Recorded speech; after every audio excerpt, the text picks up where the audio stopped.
عیسائیوں کو بھی یقین آ گیا کہ عیسی ابن مریم بھی سولی چڑھ گئے. اب وہاں سے صلیب پوجی جانے لگی کہ اس پہ عیسی ابن مریم اس سولی پہ چڑھا تھا، لہذا یہ سولی مبارک ہے. بس تو اب بھی وہ کراس کا نشان جو ہے نا، کیونکہ کراس بن جاتا نا، سورج جب اوپر نکل گیا نیچے بھی ادھر پھٹا، یہ کراس بن گیا، اسی کو اب وہ سلیم کا یہ نشان بس ابھی پوجا جاتا ہے، کیونکہ یہ وہ محترم سلیب ہے جس میں عیسی ابن مریم چڑھے تھے. حالانکہ عیسی ابن سولی نہیں چڑھے، وہ زندہ ہے اور تشریف لائیں گے. جب تشریف لائیں گے تو ساری دنیا دیکھ لے گی. حضرت مہدی کے بعد آئیں گے دجال کو قتل کرنے کے لیے، کیونکہ دجال ایسی خبیث ایسی چیز ہے کہ اس کا مقابلہ انسانی طاقت نہیں کر سکتی. یہ ترقیاں رفتہ رفتہ ساری ترقیاں اس کے قبضے میں آ جائیں گی جو اب ہو رہی ہے، سب ترقیاں، اور ایسے ایسے کرشمے دکھائے گا دجال کہ عقل حیران رہتی ہے. وہ ہر ایک بڑے بڑے عقل مند پھسل جائیں گے، اس کو خدا مان لیں گے. اہل ایمان اپنے ایمان کی وجہ سے پکے رہیں گے، انہیں پتہ دجال کو آنا ہے. اور اللہ تعالیٰ اس کے شعب نے بھی بتا دیے کہ اس کے پاس روٹیوں کا پہاڑ ہوگا، ایسے ہی گوشت کا پہاڑ ہوگا. تو اب تو سمجھ میں بات آ رہی ہے، پہلے تو نہیں آتی تھی کہ روٹی کے اتنے بڑے بڑے پلانٹ لگ جاتے ہیں. اب یہ ہے کہ کیونکہ یہاں جن پلانٹوں میں ڈبل روٹی بن رہی ہے، بڑی یہ نیشنل ملٹی کمپنیاں ہیں، وہ اتنا یک وقت بناتے ہیں کہ فوراً وہ پھر پوری دنیا میں پھیلتا ہے. وہاں کی مصنوعات، بسکٹ بنتی ہیں، یہ چیزیں بنتی ہیں. تو پہاڑ کی شکل میں یہ پلانٹ، ایسے ہی اسی طرح گوشت پکتا ہے. تو اسی طرح اس کے بعد پہاڑ ہوگا، روٹیوں کا پہاڑ ہوں گے اس کے گوشت کے، اور دو نہریں ہوں گی. ایک پہ بڑا صاف شفاف پانی بہ رہا ہے، اور اس کے جو قیدی ہوں گے وہ پانی مانگیں گے، کہہ کہ جاؤ وہ نہر سے پی لو جا کے پانی. فرمایا کہ تم میں سے کوئی قیدی ہو جائے تو اس کی پانی والی نہر کے قریب نہ جانا، وہ آگ ہے. جس پہ آگ بھڑک رہی ہے نا، وہ ماں شوب ہے، وہ آگ نہیں ہے، وہ بڑا بہترین پانی، وہ پانی پینا. کیونکہ جب چھوڑے گا تو دیکھیں گا آگ والا، ایک تو آگ نہر ہے، یہ نہر ہے، ایک جو پانی والی میں آپ تو سمجھ میں آ گئی، اس نہیں سمجھ میں آتی پانی والی آگ کیسے ہوئی. اب تو ٹھیک ہے بجلی کی رو چھوڑ دو، پانی میں ہاتھ لگاتے ہی تڑپ جاؤ گے. اب آ گئی سمجھ میں بات. جب نے فرما رہے اس کو نہیں سمجھ میں آتی تھی کہ جو پانی والی نہر ہے وہ آگ کیسے ہو گئی، اور آگ والی نہر پانی کیسے ہو گئی. اب معلوم لوگ یا یہ بڑے جھوٹے پیر، ان کے پاس ایسے کیمیکل ہیں، اس کو پانی پہ پھینکتے ہیں، وہ آگ لگ جاتی پانی کو. نہر میں جا کے پھینکتے ہیں، یہ کسی چھپڑ میں آگ لگ جاتی پانی پہ. یہ دیکھو جی آگ لگا دی، وہ بزرگ بن جاتا، کرامت بن جاتی اس کی. تو یہ فرمایا، اور آگ ہوتی نہیں، وہ کیمیکل جل رہا ہے، کیمیکل جل رہا ہے، اور کچھ نہیں ہوتا اس میں. تو ایسے شعبے وہ دکھائے گا دجال. تو اس لیے آپ نے فرمایا کہ پانی کی نہر کے قریب نہ جانا. وہ آگ والا پانی پی لینا، وہ بالکل آگ نہیں ہے. وہ آنکھیں بند کر کے نا، کیونکہ وہ مشاہدہ کرتے آدمی نہیں کہیں جا سکتا، آنکھیں بند کر کے بیٹھ لینا، پانی پی لینا. ایسے ایسے شعبے وہ دکھائے گا. اور سواری اس کی اتنی تیز رفتار ہوگی، اتنی تیز رفتار کہ ایک دن میں گویا مہینے کا سفر کرے گی. اب اندازہ کرو کہ یہ موجودہ جہاز تو اتنے تیز نہیں ہے. تو ویسے یہ کہتے ہیں کہ ایک تو اسرائیل نے جہاز بنا بھی رکھا ہے بہت تیز، اور اسے بند کر رکھا ہے. اور یہ ہے کہ یہ اس میں یہ سی ایف آر لکھا ہوا ہے اس کی پیش جہاز کے کو. سی ایف آر کے معنی کفر، کافارہ. اور یہ حدیث میں آتا ہے کہ اس کی پیشانی پہ کافارہ لکھا ہوگا. تو جب دجال آئے گا تو اس کی پیشانی میں گویا قدرتی طور پر سی ایف آر بنا ہوگا، انہی کے رسم الخط میں بنا ہوگا سی ایف آر. تو ہر شخص پڑھے گا اسے، کیونکہ آج تو انگریزی اس طرح پھیل رہی ہے کہ چھوٹے بچے پڑھ لیں گے کہ سی ایف آر لکھا ہوا ہے اس کی پیشانی پہ. لیکن ماننے والوں کو اس سے کوئی پرواہ نہیں ہوگی. وہ تو ماننے کے ماننے والے تو، کیونکہ اس کے پاس انعامات اتنے ہیں. سارے خزانوں پر نیشنل ملٹی کمپنیوں کے قبضے ہو رہے ہیں. یہ سب یہود کی کمپنیاں ہیں, انہیں کے قبضے ہو رہے ہیں. چند کمپنیاں ہیں اور اسی منصوبت بندی کے تحت ہو رہی ہیں کہ سب خزانوں پر قبضہ کر لو, اور کر لیا انہوں نے. کیونکہ چکیاں تھیں, لوگ پیستے تھے اپنے گھروں میں, پھر چکیاں ہو گئی, بڑی چکیاں آ گئی انجن والی, تو لوگ آ کے پسوانے لگ گئے تھے. دیہات میں خراش ہوتے تھے. اب مل ہے, اگر حکومت حکم دے دے کہ ایک بوری بھی باہر آٹے کی نہیں جائے گی, مل بند. ہاں, آٹا وہی سٹاک ہوتا رہے گا, آپ کو نہیں ملتا. ہاں, بازار میں جاؤ کہتے ہے ہی نہیں آٹا, کہاں سے لائیں گے آٹا؟ بس یہی ہے کہ جس کا چاہے گا رزق بند کر دے گا. اور وہ تو ہو گیا. وہ آپ کا میٹر اتار لے جائیں, کہاں سے پانی لوگے؟ نلکوں کا تو رواج ہی گیا, نہ نلکا لگ سکتا اتنی جلدی, اور نہ کہیں اور باہر سے کہیں کنویں کو, پہلے کنویں ہوتے تھے, کنویں سے کنویں گئے, نلکے گئے, پانی تو موٹر سے ہے. میٹر آپ کا لے جائیں, کیا کریں گے آپ؟ سارے محلے کے میٹر لے گئے, سارا محلہ بیچارہ پیسہ مر گیا. کہاں سے لیں گے پانی؟ تو ساری چیزوں پہ تو قبضہ تو ہوتا جا رہا ہے. تو دجال کے لیے کیا مشکل ہے؟ ساری قوم تو یہ دجال ہی تو قابل ہے, اور یہی اس کے ساتھ سارے شامل ہو جائیں گے. اور اس کے بعد جو نافرمان ہوگا جو علاقہ, ان کے میٹر اتار لیے بجلی کے, بس گئے, گیس بند کر دی, کھانا پکائیں گے کہاں سے؟ کیونکہ لکڑی تو ہے نہیں, لکڑی کا دور گیا. اور گیس بند کر دی پیچھے سے, گیس نہیں ملے گی تو کھانا کیسے پکے گا؟ ان سب چیزوں پہ ان کا کنٹرول تو ہو گیا. بلکہ پہلے ایسا ہوتا تھا کہ گندم ہے, سال کی آئی گندم, تو بیچ دی, کچھ کھا لی, باقی بیج کے لیے رکھ لی بولی. اب جو گندم کا یہ سیز کا بیج ہے, یہ جو گندم اگاتا ہے, یہ آگے بیج نہیں بن سکتی, بیج انہیں سے لینا پڑے گا. اب اس بیج پہ پابندی لگا دیں سیز کمپنیوں پہ کہ بیج نہیں دینا کسی کو, بیج نہیں مل سکتا, کہاں سے بیج لیں گے؟ ساری زمینوں کو کھاد کا عادی بنا دیا, کھاد روک دے, کہیں سے کھاد نہیں مل سکتی, وہ تو لیا, اب کھاد اور سپرے کہاں سے لیں گے؟ اور کھا گئے سارے پیزا پکوڑا ہوئے فصل کو. تو اس لیے دجال کا وقت آ چکا ہے, دجال کا فتنہ شروع ہو چکا ہے. یہ سب دجال کے فتنے کی علامات ہیں. جو اہل ایمان پہ رزق تنگ ہو رہا ہے, اور دنیا دار جو ہے نا وہ اربوں خربوں کے حساب سے تجوریاں بھر رہے ہیں. تو اس لیے یہ عیسیٰ ابن مریم آئیں گے تو اس خبیث کو قتل کریں گے, اہل ایمان سے قتل نہیں ہوگا. اور جو ہی عیسیٰ ابن مریم اتریں گے, اور چونکہ اہل ایمان کو تو ایمان ہے کہ عیسیٰ ابن مریم کو اترنا ان کے لیے عجوبہ نہیں ہوگا کہ ایک شخص دیکھیں گے کہ ایک شخص اوپر سے بغیر کسی چھتری وغیرہ کے اتر رہا ہے. تو اب بڑے بڑے عجیب ہے, نماز کا وقت ہو چکا ہوگا, اتریں گے دمشق میں, ملک شام میں, کیونکہ وہی آئے گا دجال, وہ گیا فلسطین میں یہودیوں کی مدد کے لیے, وہی ہوگا وہ. اور باب لد پر کہتے ہیں کہ بہت بڑا محل انہوں نے بنایا ہے دجال کے لیے, کیونکہ باب لد پر قتل کریں گے. تو باب لد پر کہتے ہیں یہود نے بہت بڑا محل بنا لیا ہے, اس لیے کہ ان کی کتابوں میں بھی ہے دجال کا آنا. یہ اس کو اپنا مسیح کہتے ہیں کہ وہ مسیح ہمارا مسیح آئے گا. اور انہوں نے ان کو یورپ والوں کو, جس میں وہ جمی کارٹر سے بھی پہلے وہ جانسن سے کے وقت سے تقریباً اس وقت سے جتنے صدر آئے ہیں وہ سب ان کے نظریے کے قائل ہیں.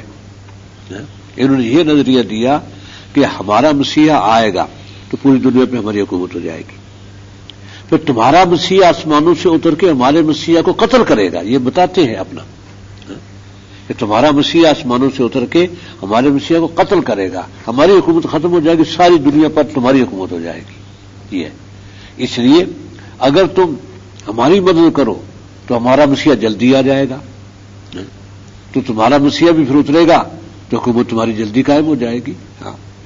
اس لیے اس نے بش نے کہا تھا ایک دفعہ اپنے بیان میں کہ پوری دنیا میں امن اس وقت تک قائم نہیں ہوگا جب تک گریٹر اسرائیل قائم نہیں بنتا, کہ گریٹر اسرائیل بنے تو دجال آئے اور پھر ہمارا مسیح اس کو قتل کرنے. انہیں یہ نہیں پتا کہ وہ مسیح تمہارے لیے نہیں آئے گا, بے وقوف ہو, وہ نبی صلی اللہ علیہ وسلم کے دین کی مدد کے لیے آئے گا. اور کیونکہ مصیبت میں نبی صلی اللہ علیہ وسلم کا دین ہوگا، تمہارے دین تو مصیبت میں نہیں ہے، تم تو غالب ہو، تو اس لیے وہ مسیحا تو تمہارا مسیحا جو ہے وہ نبی صلی اللہ علیہ وسلم کے دین کی مدد کے لیے اترے گا، اور اس کے آنے پر دنیا سے کفر کلیتاً مٹ جائے گا، کیونکہ وہ نبی صلی اللہ علیہ وسلم کے امتی بن کے آئیں گے، ان کی رسالت اپنی جگہ، لیکن آپ جو اتریں گے تو بطور امتی کے اتریں گے اور نبی صلی اللہ علیہ وسلم کے دین کی مدد کریں گے، اور 40 سال ان کی حکومت ہوگی۔ تو یہ تھی بینات عیسیٰ مریم کے پاس، وَأَيَّدْنَاهُ بِرُوحِ الْقُدُسِ، اور روح القدس کے ذریعے ان کی ہم نے تائید کی، حمایت کی، مدد کی۔ پھر آفا کلما، کیا پھر کلما جب بھی جاءکم آیا تمہارے پاس رسول، کوئی بھی رسول، پھر جب بھی آیا تمہارے پاس کوئی رسول، بما لا تہوی انفسہم، وہ احکام لے کر لا تہوی نہیں چاہتے تھے، انفسکم تمہارے دل، وہ احکام کو، ان احکام کو تمہارے دل نہیں چاہتے تھے، تمہاری مرضی کے خلاف احکام لے کے آیا۔ اب اوپر حکمران طبقہ جو ہے ہمارا اونچا طبقہ، اشرافی طبقہ، اب وہ نبی صلی اللہ علیہ وسلم کے احکام قبول کرتا ہے؟ کیوں نہیں دل چاہتا، نہیں مانتے۔ نبی صلی اللہ علیہ وسلم تو فرماتے ہیں کہ یہ جو نئی نبوت کا دعویٰ کریں ان کو قتل کر دو، وہ وزیر داخلہ ہیں، سفیر ہیں، ان پر بیٹھے، سارا حکم ہی ان کا چل رہا ہے، اور نبی صلی اللہ علیہ وسلم کا دین کہتے ان کو قتل کر دو، عیسیٰ ابن مریم آئیں گے تو وہ تو قتل کریں گے۔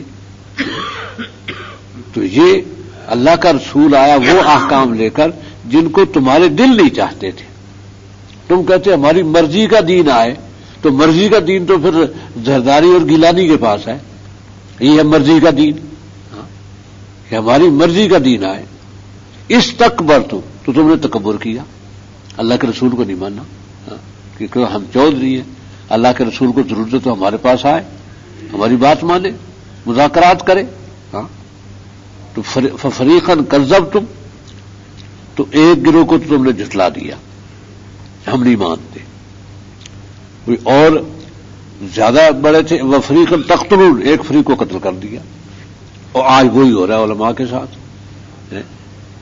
کیونکہ جو بنی اسرائیل کے انبیاء کے ساتھ بنی اسرائیل کرتے تھے، یہ حدیث میں آتا ہے کہ وہی علماء کے ساتھ یہ کریں گے، تو علماء کے ساتھ وہی ہو رہا ہے، ایک فریق کو قتل کرتے، ایک فریق کو جھٹلاتے ہیں، تکبر۔ فریقاً کذبتم وفریقاً تقتلون، تو انبیاء کے ایک گروہ کو قتل کیا تم نے، ایک گروہ کو جھٹلایا تم نے۔ پھر وہ کہتے ہیں وقالوا قلوبنا غلف، کہتے ہیں ہم ہیں نبیوں کی اولاد، اور اس میں تو شک نہیں، ٹھیک ہے، انبیاء علیہ السلام کی اولاد ہی ہے، اگر یعقوب کی اولاد سے چل رہے ہیں تو اونچا خاندان ہے، اس میں شک نہیں۔ تو پھر دوسری مخلوق بھی کسی نہ کسی نبی کی تو اولاد ہے ہی، اب عرب والے بھی ظاہر کہ ابراہیم علیہ السلام کی اولاد سے ہیں، سارے ہی یہ ہے، ہندوستان والے بھی ان کے کوئی تو انبیاء ہیں، یقیناً ہیں اوپر انبیاء، کیونکہ وید جو ان کی کتابیں ہیں، مذہبی کتابیں، اس میں پیش گوئیاں ہیں، نبی صلی اللہ علیہ وسلم کے لیے پیش گوئیاں اس میں۔ ایک پنڈت نے سنسکرت میں PhD کیا، یہ سن 70 کے واقعہ ہے، اور اس کے PhD کے مقالے کو گویا 12 پنڈتوں نے اس کو سند دی، پھر اس کا جائزہ لیا اس مقالے کا اور اس کو پاس کیا۔ تو اس میں اس نے لکھا سنسکرت میں، کیونکہ وید سنسکرت میں ہے، تو اللہ نے جو کتابیں منسوخ کی ان کی زبانیں بھی ختم کر دی، تو سنسکرت اب وہ پچھلی زبان ہے، کوئی ان کی کتابوں میں وہ جو وید موجود ہے تو انہیں ترجمے کرنے پڑتے ہیں۔ ہندی جو ہے نا، ہندی اور اس میں اتنا فرق ہے جیسے گویا یہ اردو اور پنجابی میں یہ ہے، تو وہ ہندی کی وجہ سے وہ آسان بھی ہو جاتی ہے، سنسکرت مذہبی زبان تھی ان کی۔ تو اس میں اس نے کہا کہ ہندو جو ہیں ان کے وید بتاتے ہیں کہ آنے والا آئے گا، یہ وید بتاتے ہیں، تو کہتے جس کے لیے وہ بولتے ہیں آنے والا آئے گا، وہ تو آ چکا عرب میں، اس نے لکھا 14 صدی پہلے وہ آ چکا، کیونکہ آنے والا آئے گا اس کی امی کا نام بتایا ہے کہ اس کی امی کا نام ساماتی ہوگا، اس کے باپ کا نام بخشو بھگت ہوگا، اور سلمل دیپ میں آئے گا، بجلی کے گھوڑے پہ سوار ہوگا، غار سے نکل کے پیغام پہنچائے گا، آسمانوں کی سیر کرے گا، اس کی حکومت پوری دنیا پر پھیل جائے گی۔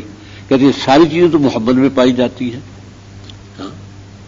اس لیے کہ ساماتی کا عربی ترجمہ آمنہ ہے، سلمل دیپ عرب کو کہتے ہیں، سنسکرت میں عرب کو سلمل دیپ کہتے ہیں، اور بخشو بھگت جو ہے اس کا عربی معنی عبداللہ ہے، اور غار سے نکل کے وہ پیغام دے گا، غار سے نکل کے ہی انہوں نے وہ غاری میں وحی آئی انہیں، جس کے بعد انہوں نے باہر پیغام دیا، اور بجلی پہ گھوڑے پہ سوار ہوگا، براق ان کی سواری تھی، تو براق برق بجلی ہی کو کہتے ہیں، وہ سواری تھی، آسمانوں کی سیر کرے گا تو آسمانوں پہ معراج ان کو ہوئی، اور پوری دنیا پر اس کی حکومت کہ ماسکو پہ جھنڈا لہرایا، کہ برطانیہ میں اس کا جھنڈا لہرایا، کہ برطانیہ میں اوفا بادشاہ کا سکہ اب تک موجود ہے، اوفا بادشاہ کوئی عرب تھا، اوفا بادشاہ، ان کا سکہ عجائب گھر میں اب تک موجود ہے، جس کے ایک طرف کلمہ لکھا ہوا ہے یہ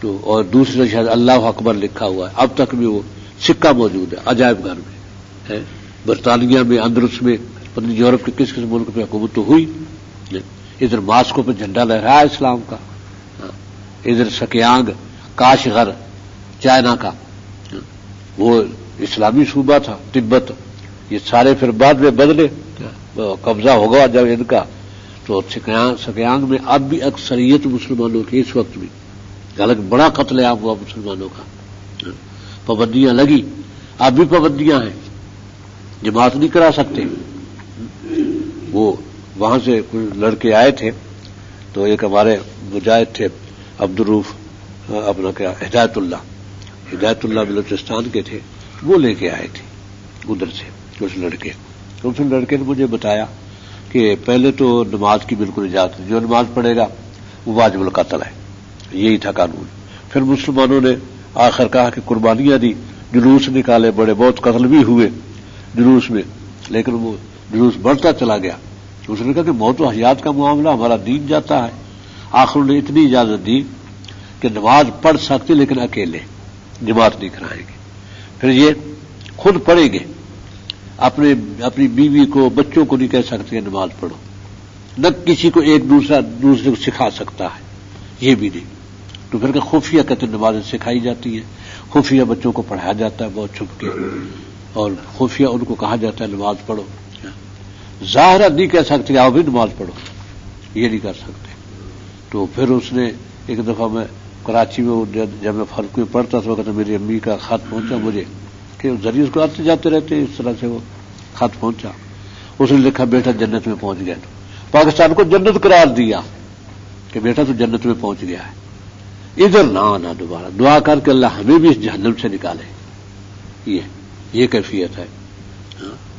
تو یہ ہے کہ اسلام وہاں تک تو پہنچا، یعنی پوری دنیا پر تو اسلام پہنچا ہے۔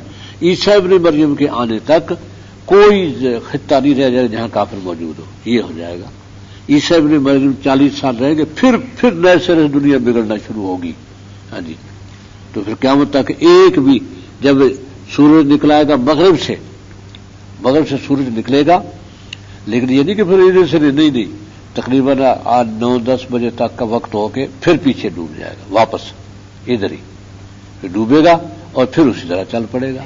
بس اب قیامت ہوگی، اب آ گئی قیامت، یہ سمجھ لو قیامت کا دن شروع ہو گیا، کیونکہ سورج نکلنے کے بعد جس نے اس سے پہلے نیکی نہیں کی اب نیکی قبول نہیں، جو پہلے کرتے رہے ہیں ان کی قبول ہے، لیکن جو آج کرنا چاہے نیکی، بے نمازی تھا آج توبہ طائب ہو کر نماز پڑھنا چاہتا، نماز نہیں قبول، بس اب توبہ کرنا، توبہ نہیں قبول، توبہ قبول نہیں ہوگی، ختم، کیونکہ قیامت شروع ہو گئی۔ اور پھر ایک ٹھنڈی ہوا چلے گی، خوشگوار، بڑی ہی پر لطف ہوا، فرمایا تمام اہل ایمان یکا یک پوری دنیا سے ایک ایک کر کے ختم ہو جائیں گے اس ہوا کی وجہ سے، چند دن کے اندر کوئی مومن زمین پہ نہیں رہے، کیونکہ قیامت آ گئی، یہ رہیں گے۔ پتہ نہیں پھر اس کے بعد کتنے سال اور باقی ہے، اور پھر یہ ہے کہ فرمایا کہ ایسے گدوں کی طرح درختی چلائیں گے، کوئی نہیں ہوگا جس میں کوئی شرافت ہو یا کچھ ہو، کوئی نہیں ہوگا، اور بس پھر ہر برائی کھلے عام ہوگی بالکل، سڑک